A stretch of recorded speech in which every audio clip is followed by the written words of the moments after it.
Okay, so we have the engine now back in the bag so it doesn't get all dirty. And I pulled the jug off. That's very simple, it's just a couple nuts and it comes right off. So, and now I've got it set up in the press.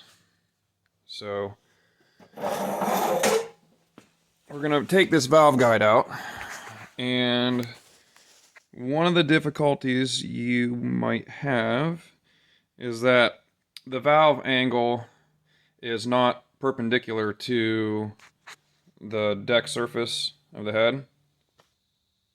So there's some creative stuff that has to go on to get it to square up to the press.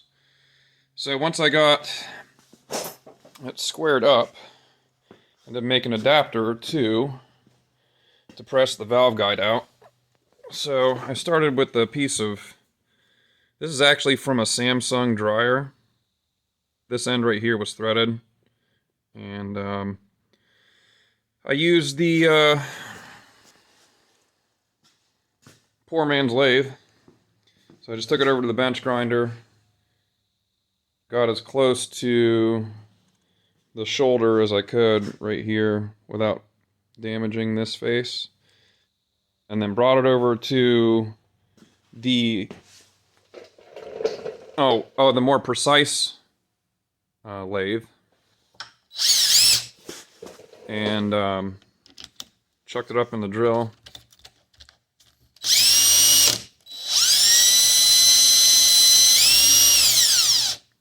And ran a file up against the shoulder to cut into the shoulder, and then put a little chamfer on the end of it so it doesn't get weird,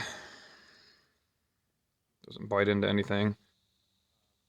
And I turned this pin down to about 275 thou, something like that. It's got a little bit of a taper to it. And then the OD of this collar here, or the shoulder, is about 500, I think. Of course, there's a proper Kohler part, special tool for this stuff, but yeah, you make do. Yeah, so we've got,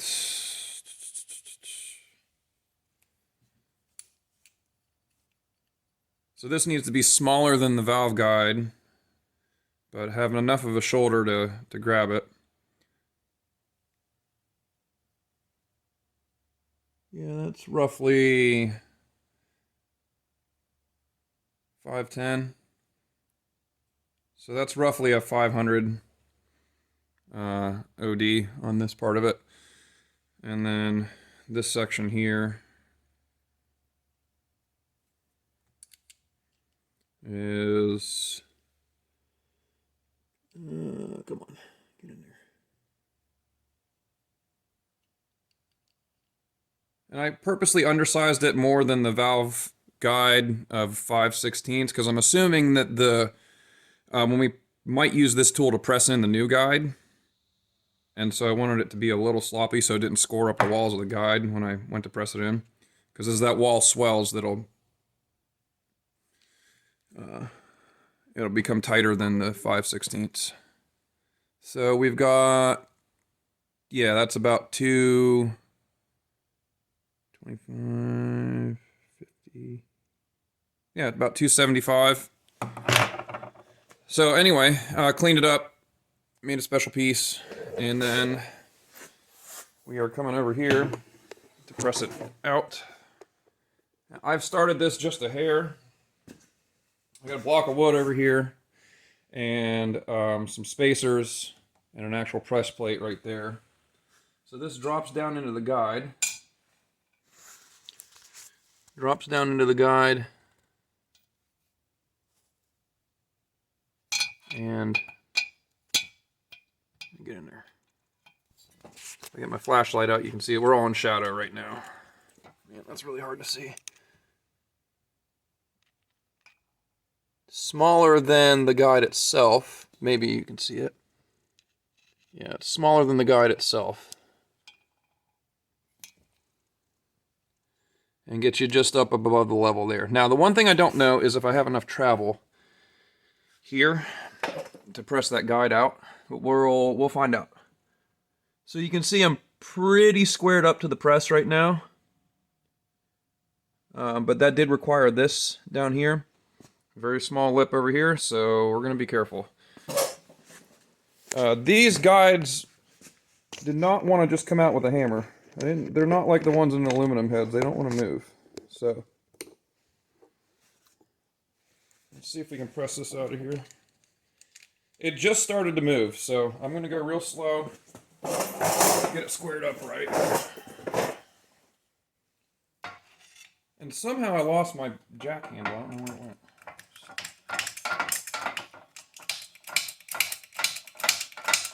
We might run out of travel on the press too, I don't know. But we'll see.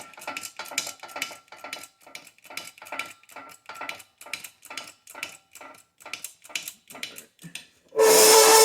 Getting close. It looks pretty good, I think. Maybe just a hair that way.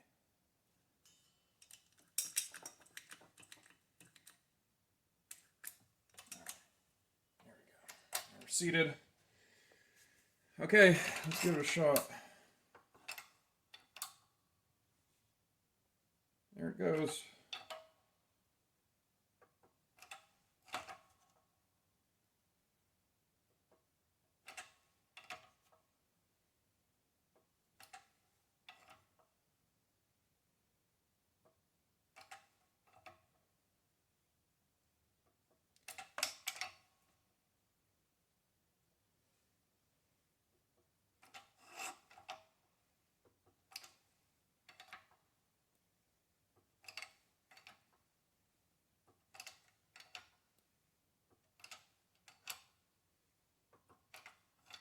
Now, I don't know how much more room I've got to go over here. I should check before I bottom out. Oh, I've got plenty of room. You watch it. Tell me if I'm doing anything dumb.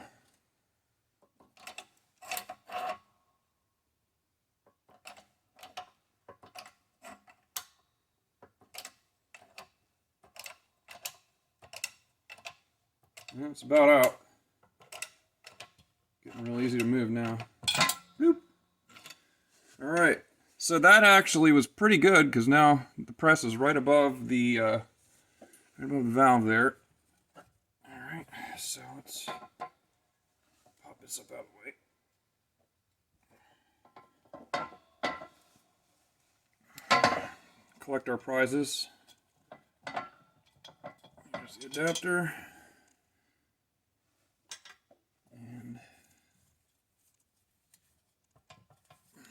Come on.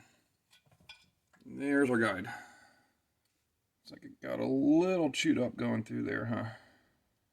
So let's take this over to the bench, now that we have an actual guide out of the machine now, and take a look at it.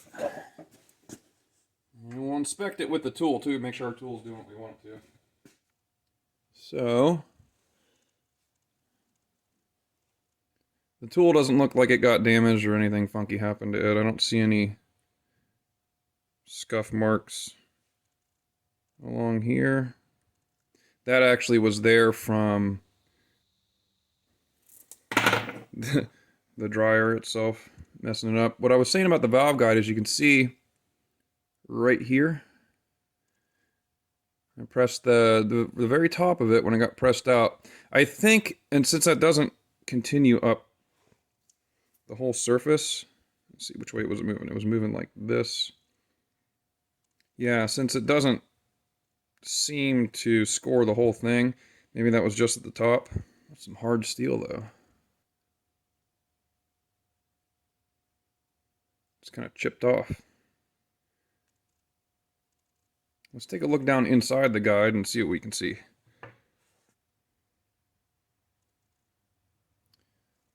Well, I don't see any evidence of having damaged the guide trying to press it out. No big gouges in the wall, anything like that.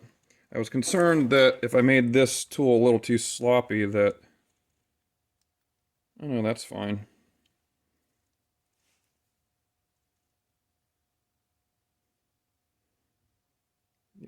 That's fine. Just enough to pilot it, it looks like. It's a little cockeyed. I can see when I seat it, the tool's a little cockeyed, but it seemed to work just fine. Yeah, the guide is definitely chewy. So, yeah. And then in the jug, really nothing to see here. It's just where it rides. You can see the area where it was getting chewed up a little bit down at the bottom there. See those little bits right there? So that must have been on the exit, I would say. It probably didn't happen at the top. It probably happened near the bottom. Yeah, you can see those score marks when it was coming out right there. Yeah, so that grabbed something as it went down. Anyway, it's out of there now, so we don't have a choice. Now we got to replace it. So I'll be back and grab a new valve guide, and we'll go from there. So we are back, and we have some new valve guides. There's an old one. I've gone and done some tedious stuff off camera. So we had some burrs down inside of the valve guide boss. So I went down into the bore and cleaned it up with a file and then sanded it. So it's nice and smooth for this to be pressed in now. I've got the valve lubricate, or the valve guide lubricated, and I've got the bore lubricated.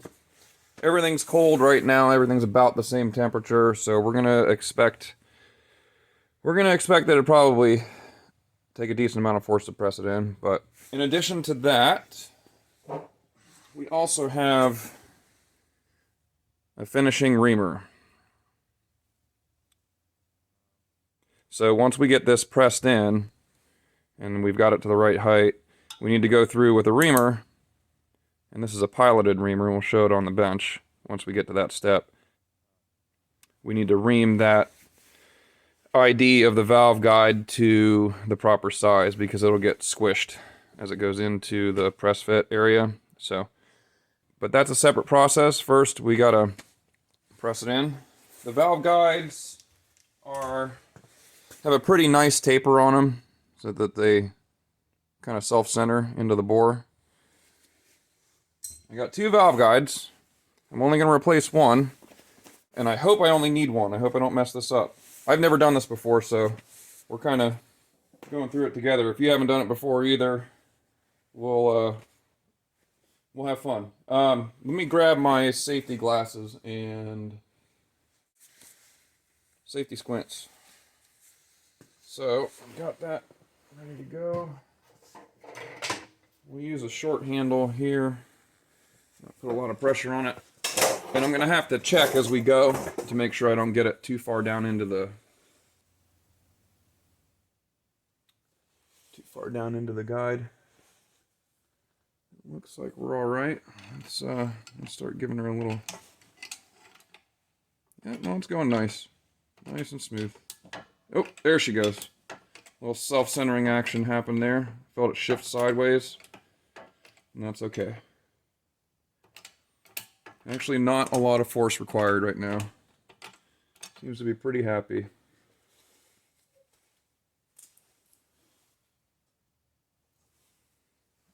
And since it doesn't require a lot of force, maybe I'll bring you in here so you can watch it as it goes down in.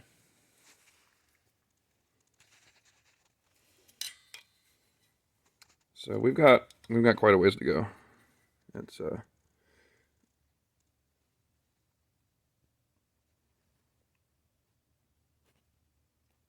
definitely not far enough yet.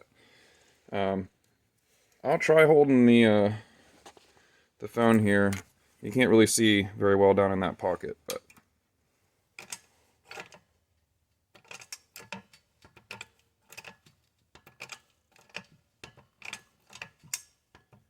Yeah, it's getting a little tighter. Here's the whole setup again, in case you're wondering what's going on here. Still got that 2x4, got some shims on this side, and my little special adapter guy.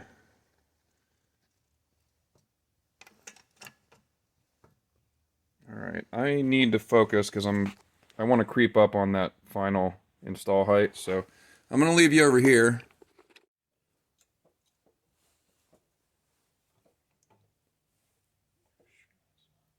There we go.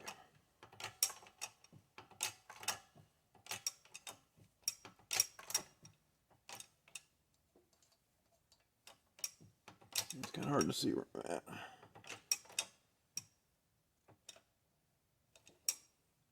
Alright, let's pull that up for a second and take a look.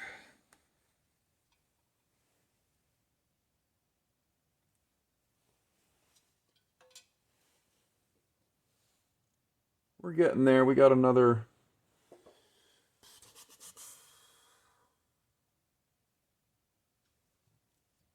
I don't know. Probably another 1/8 inch to go.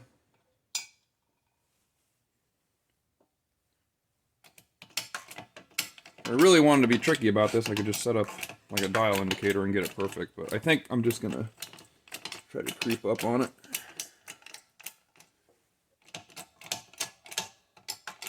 There we go. I don't know if you saw that, but there's enough wobble in this that it kind of self-centered, even though it wasn't quite a perfect angle.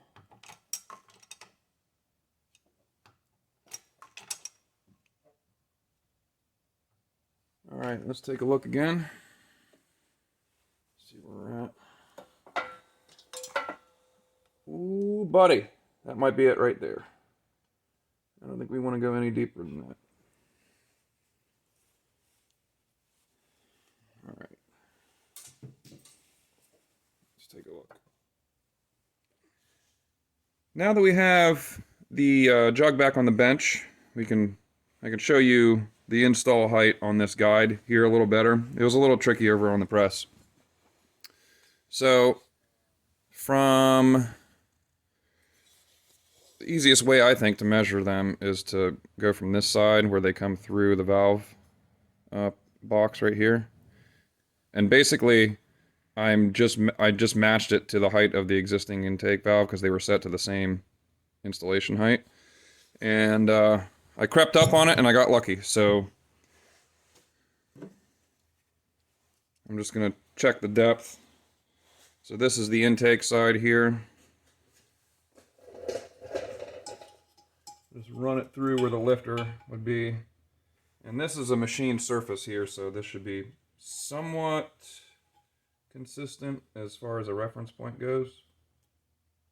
So I'm gonna try to center it on that. 1 426 thou, just about. And you can actually see the taper on the valve guide, and this is almost dead on, like almost identical in depth. So it's back in the place that it originally started. So a close-up of that here. I can actually show you both sides, just get a close-up of both of them. Here is the final install on that guide. Be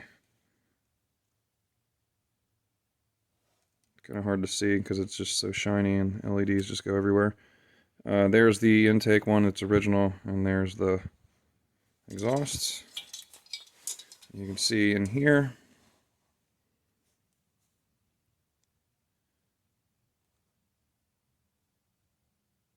Right past the taper, a little bit past the taper, and definitely seated well. It didn't fight me too hard going in, so I think we're good. One of the things that did help, and I was hoping it would, was that the installation pin has a little bit of wobble to it. So what happened was when I very first started going down into the hole, the taper on the taper on the guide right here, that'll help self-center it. It started a little off and then it cocked to the side, and this had just enough wiggle in it that it could do that and still stay seated and not burr up the guide on the inside. So that worked out really well, actually. That worked out better than I expected.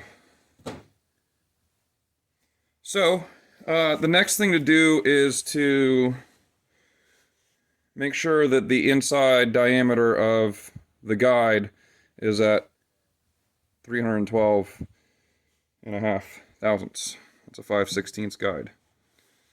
So we have, this is the exhaust valve that came out of that guide. And this is the sloppy dude. That's the original. Now right now, I can actually set that exhaust valve in there. She seats pretty good. And then I can lift it and I can show that there's much less wobble than there was before, even at a little further than full travel. However, you don't want them to be too tight. If they're too tight, then when they expand, it'll actually stick to the valve, and then the valve will get stuck. And so I've taken this reamer through all of the existing valve guides and just ran it through to clean out the carbon. And all the other valve guides, this reamer fits really tight. This reamer here is it's a brown tool. It's a piloted reamer, so it has a smaller leading edge here to help keep it centered. So this is a 296, almost 297 thousandths, 297 thousandths out on this end, and then this is 312.5. But you can see on the original valve guide that came out of there, you can see on this original one, even on the reamer, it's sloppy.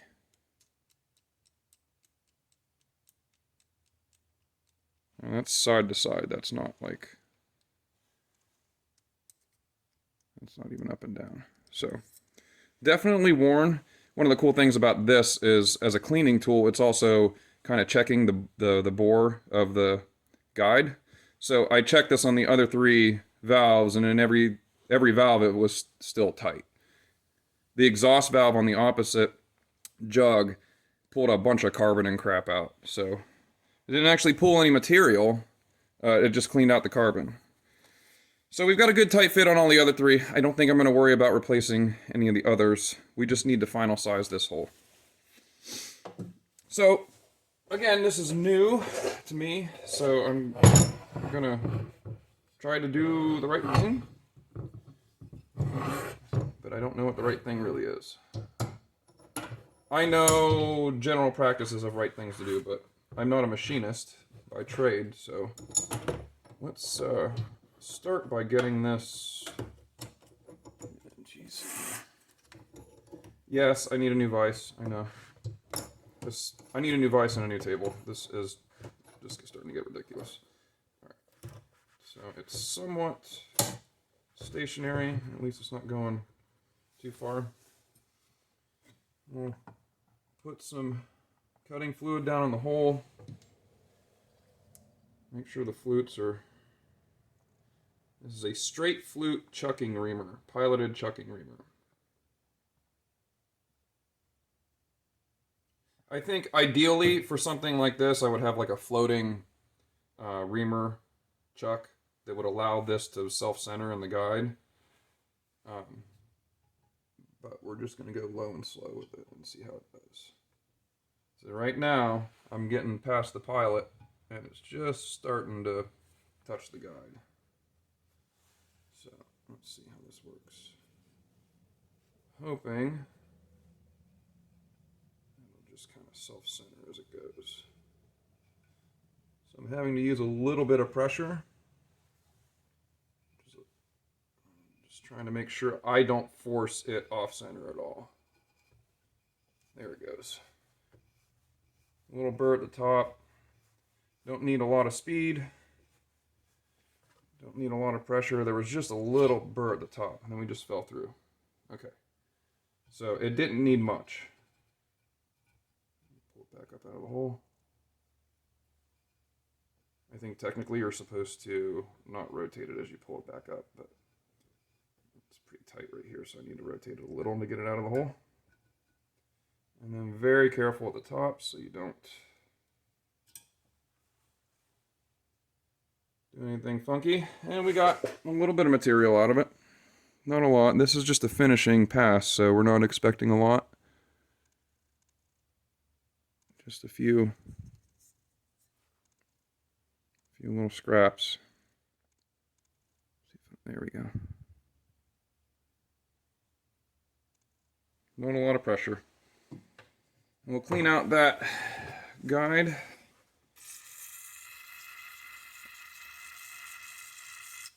Some WD-40 and blow it out.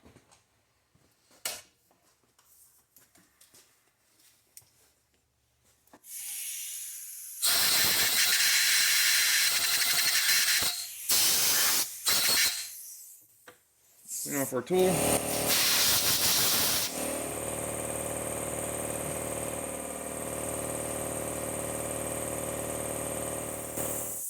Okay, let me show you the final view of that bore. So when I very first started the Reamer and the pilot was in, but the main part of the cutting surface was not, and it got a little tight for a second, and I can see a couple little scratches at the top. See them right there? There's one right at the top right there. One little scratch on the wall right there. But otherwise, pretty good. And I don't think that little scratch is going to hurt much. I mean, if this, this is a race car, it'd be a different story, but it's not. It's really hard to get accurate. There you go. Now you can kind of see the scratch right there. See it? Where it just started to dig in? That's where this part of the tool, it was just hitting that chamfered edge right there. And it was a little cockeyed, and then it centered itself. So that's basically the mark of it self-centering in the bore. So let's put the valve in. See what it feels like. Oh wow. Okay, well this will give you a good idea of how much it has changed. Let's pull it up off its seat. I'm gonna pull it up off its seat quite a bit. I mean, we barely got any wobble now. That's crazy. It's way, way better than it was before. So that is done. It feels good against the seat. You can feel a bunch of contact here. What we'll do one last check. I'll spray this valve with some bluing, some layout paint, like a bluing, some layout fluid, and we'll check for a good seat right here, just as a final step. I'd like to get that little nick out of the wall of the guide, but I don't think I can, so. It's an oil valley to hold oil right there to keep the valve lubricated. You're right, I did it on purpose. Okay, so let's clean this off. We'll clean off the face of the valve. We'll paint the face of the valve.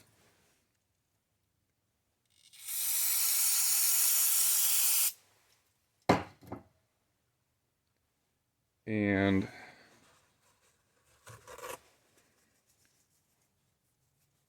then we'll rotate the valve against the seat and make sure we get a nice even contact patch.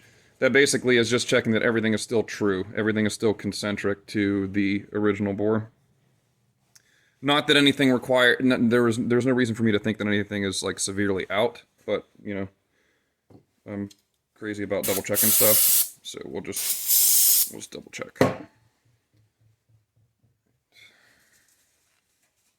Spray this down, set it over on the heater real quick, because it's freaking cold.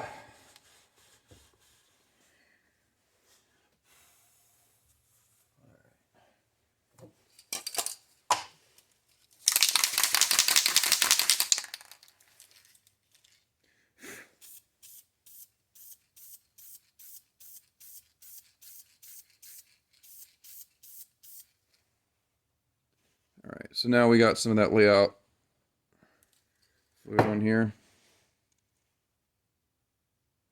Set this over on the heater, and then we'll come back and rotate it in there, make sure everything's touching. Okay, so we are ready to check how this valve, after the guide's been replaced, how well it tracks in this circle here. Pretty simple. So everything's been cleaned out. Again, I could show you that the valve has very little wobble now compared to what it had before. So we fixed the problem. Yay, we fixed the problem. Now we're going to press into the seat here, rotate this valve with that bluing compound on there, that bluing fluid, and make sure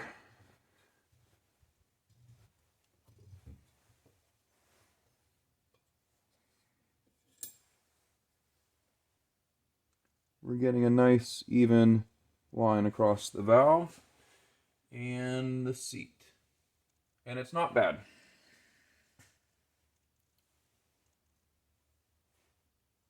I actually checked this on the valve on the opposite side, the exhaust valve on the opposite side, and got about the same result. So the one that I didn't touch, about the same. There's a streak of silver through that blue.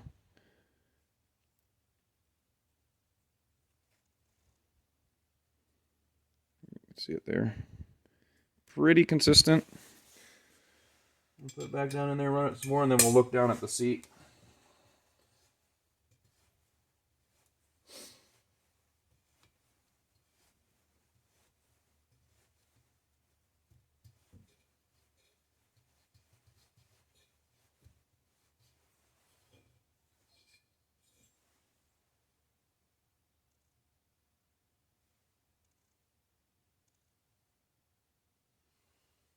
Just barely touching there. We're taking a little bit off, a little more off there.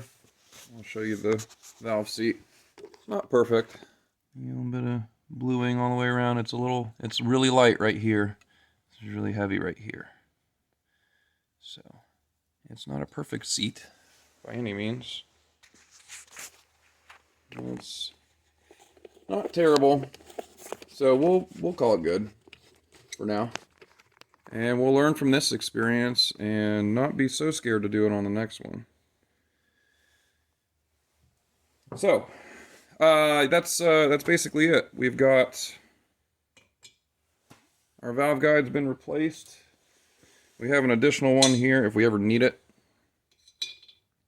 One of the nice things about the Magnum is that this cylinder jog comes completely off, and you can take it off and put it over on the press and do this kind of work yourself. Not every engine is designed like that. It's actually quite handy. And then the case halves come apart too, so splitting the engine in half, you can get to everything on the inside real easily too. So yeah, it's a pretty easy engine to work on. So yeah, that will conclude this part of it. We'll come back and we'll grind the clearances into the final valve stem that needs the clearances ground. And then we are ready to move on to full reassembly. So, thanks for watching. We'll be back.